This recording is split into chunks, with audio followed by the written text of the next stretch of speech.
ভারত থেকে ধরে এনে এই ট্রাইব্যুনাল বিচার করে ফাঁসি দিতে হবে।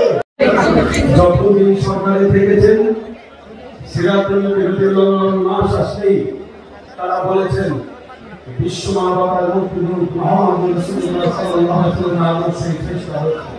তার আদর্শের মাধ্যমে রাষ্ট্র পরিচালিত হলে সেই রাষ্ট্রে শান্তি আসবে।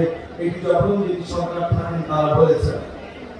বর্তমান অন্তর্বর্তীকালীন সরকারের কাছে আমাদের আবেদন, আপনারা যেহেতু সরকারে আছেন আজকের এই বিনামূল্য মাসে আপনাদের কাছে আমাদের আবেদন, আপনারা সেই বিশ্ব মানবতার মুক্তিদূত মুহাম্মদ রাসূলুল্লাহ সাল্লাল্লাহু আলাইহি ওয়াসাল্লাম আদর্শ অনুযায়ী রাষ্ট্রকে পরিচালনা করেন এবং এই রাষ্ট্রকে মদিনার সুন্নাত অনুযায়ী রাসূলুল্লাহর মডেল অনুযায়ী রাষ্ট্র পরিচালনার জন্য আপনারা আইনি পদক্ষেপ গ্রহণ করেন। এটি হলো প্রথম কথা।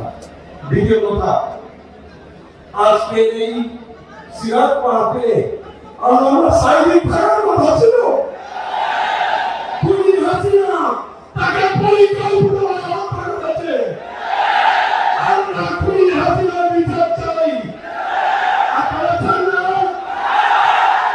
আমরা অন্তর্বর্তীকালীন সরকারের কাছে আবেদন করছি, শেখ হাসিনাকে ভারত থেকে ধরে এনে এই ট্রাইব্যুনাল বিচার করে ফাঁসি দিতে হবে।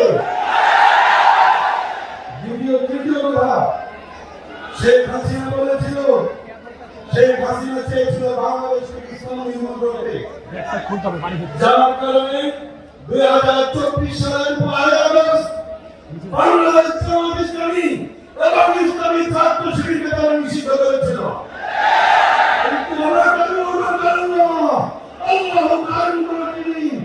আমাদেরকে নিষিদ্ধ করে দিয়েছিল, আমাদেরকে বাংলাদেশ থেকে নিষিদ্ধ করে দিয়েছে। সুতরাং এটা পরিষ্কার, এই দেশে আর কিছু থাকবে না, ইসলাম থাকবে ইনশাআল্লাহ। শেষ কথা, 17টি